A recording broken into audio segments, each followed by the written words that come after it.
শনিবার দিন রেলগেটের ওই পাশে ও কাঁচা রাস্তা আছে, কাঁচা রাস্তা নিয়ে পরে সাইকেল ফেলা করে দাঁড়িয়ে রান নিজে হঠাৎ করে পড়িয়ে দিবি, পড়িয়ে দিয়ে এমনি দুঃখ করি। গাড়ি স্প্রে চালাইছে, গাড়িতে ব্যারেক ছিল না। ওকে হাবিব যে আঘাত পাইছে, গাড়িতে ব্যারেক ছিল না, তাই ও কি করছে সামনে এখানে জোরের মধ্যে সামনে চাক্কা পরে ওর মাথাটা এরকম মাটিতে পরে সাইকেল সহ ওর গায়ের উপর পড়ছে। চট্টগ্রামের লোহাগাড়া উপজেলায় সাইকেল চালাতে গিয়ে এক কিশোর আহত হওয়ার ঘটনাকে কেন্দ্র করে রাজনৈতিক বিভ্রান্তি ছড়ানোর অভিযোগ উঠেছে। স্থানীয়দের দাবি এটি একটি দুর্ঘটনা হলেও এটি একটি পক্ষ ঘটনাটিকে রাজনৈতিক হামলা হিসেবে প্রচার করছে। তবে এই ঘটনায় পুলিশের মন্তব্য কিছুটা অস্পষ্টতাও দেখা গেছে। শনিবার দিন রেলগেটের ওই পাশে ও কাঁচা রাস্তা আছে, কাঁচা রাস্তা নিয়ে পরে সাইকেল ফেলা করে দাঁড়িয়ে রান নিজে হঠাৎ করে পড়িয়ে দিবি, পড়িয়ে দিয়ে এমনি দুঃখ করি।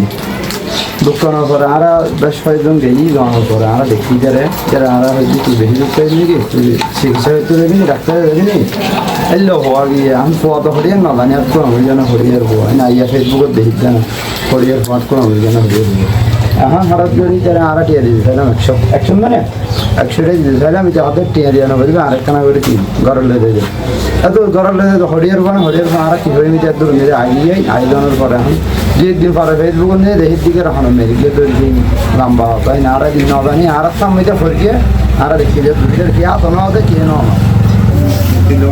তাহলে হাতে পিয়ালো হলে একটা ঠান্ডা লয় গরজ গই আই তার আনিলে এই তো হয়তো নবা হতারা হয়তো উনরে দিস তখন গর সদা বেশি দুঃখ পেয়ে দিই মুমেন দেখে নিলে আটে এসে দিছিল আটে নো বলেন তো ওরা পারা দিই তোলে ওটা রেলওয়েটা হাই জানা আছে ঘটনাটা কোথায় ঘটছে? আদনগর রেল স্টেশনের ওইদিকে না? আচ্ছা হ্যাঁ, তারপর কি হয়েছে? আমরা হসপিটালটা ছিল নিয়েছিলেন ডাক্তার।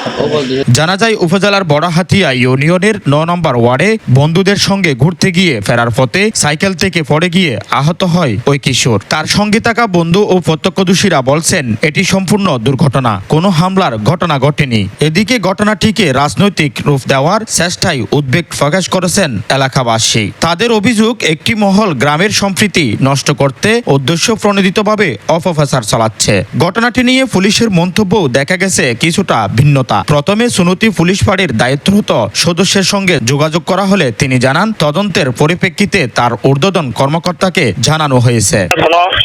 জি তো বলেন। অভিযোগ আমার কাছে নাই, মামলাও আমার কাছে নাই, কিছুই নাই, ঠিক আছে। আর আমার যে বক্তব্য এটা আমার সিনিয়র কর্তৃপক্ষরে আমি দিয়েছি, আমি আপনার কোনো বক্তব্য আসলে দেওয়ার মতো সুযোগ আমার কাছে নাই। আমাদের অফিসিয়ালি নিষেধাজ্ঞা আছে। আমরা তো শুনছিলাম আপনারা ওখানে গেছেন। না, আমি প্রথমে প্রাথমিক তদন্তে গেছি আমার ঊর্ধ্বতন কর্তৃপক্ষের নির্দেশে। এখন যা বক্তব্য আমি ঊর্ধ্বতন কর্তৃপক্ষরে দিছি, আর এটা আসলে আমাদের অফিসিয়ালি কোনো বক্তব্য এভাবে সাংবাদিক বা কারো কাছে দেওয়ার সুযোগ নাই। আপনার আমার অফিসার আছে বা ঊর্ধ্বতন কর্তৃপক্ষ স্যারের সাথে আলাপ করেন। তবে পরবর্তীতে লোহাগাড়া থানার অফিসার ইনচার্জের সঙ্গে কথা বললে তিনি ভিন্ন তথ্য দেন। বলেন ঘটনাটি নিয়ে একটি অভিযোগ হয়েছে এবং বিষয়টি তদন্তাধীন রয়েছে। তদন্ত শেষ না হওয়া পর্যন্ত এ বিষয়ে নিশ্চিতভাবে কিছু বলা যাচ্ছে না বলেও জানান। জি জি, তদন্তকারী কর্মকর্তা তদন্ত রিপোর্ট দেবে। আচ্ছা আচ্ছা আচ্ছা, এটা তাইলে এখনো তদন্তাধীন আছে না? আমরা অভিযোগ পেয়েছি, মামলা হয়েছে, এখন তদন্তকারী কর্মকর্তা তদন্ত করবে। জি।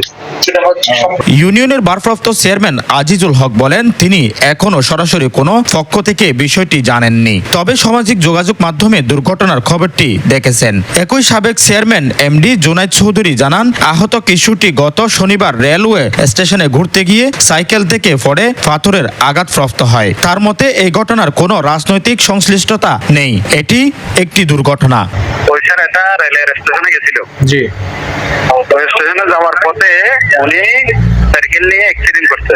সাইকেল ওনার গাড়ির উপর উঠছে, যেখানে পড়ছে সেখানে পাথর ছিল, পাথরের মধ্যে রক্তক্ষরণ হয়েছে। উনি ওইটা নিয়ে মামলা করতে সাইকেল নিয়ে অ্যাক্সিডেন্ট করছে। স্থানীয় বাসিন্দা ও ইউনিয়ন জামাতের সভাপতি জসিমউদ্দিন বলেন তিনি একই এলাকার বাসিন্দা হিসেবে স্থানীয়দের কাছ থেকে জেনেছেন পুলিশ ঘটনাস্থলে গিয়ে তদন্ত করলে ভিকটিমের সঙ্গে থাকা বন্ধুরা স্পষ্টভাবে জানিয়েছে এটি একটি দুর্ঘটনা, এর সঙ্গে কোনো রাজনৈতিক সংশ্লিষ্টতা নেই। একজন অফিসার সরজমিনে গিয়ে তদন্ত করেছে। জি। এবং ওই ভিকটিম যে ছেলেটা ওর সাথে আরো 7 জন ছেলে ছিল, ওদের জবানবন্দি নিয়েছে। এটা স্পষ্ট প্রমাণিত হয়েছে ওই ছেলেটা ওই রেল লাইনে অ্যাক্সিডেন্ট হয়ে আহত হয়েছে, অ্যাক্সিডেন্ট করেছে। এটা তো প্রমাণিত। এটা পুলিশ জিয়া ছিল যে উনি গিয়েই তদন্ত করেছে এবং স্থানীয় লোকের বক্তব্য শুনেছি। এলাকাবাসীর দাবি বিষয়টি সুস্থ তদন্ত ও নিরপেক্ষভাবে তদন্ত করে প্রকৃত ঘটনা প্রকাশ করা হোক। পাশাপাশি এলাকার সম্প্রীতি অক্ষুণ্ণ রাখার আহ্বান জানিয়েছেন তারা। News desk, Chittagong.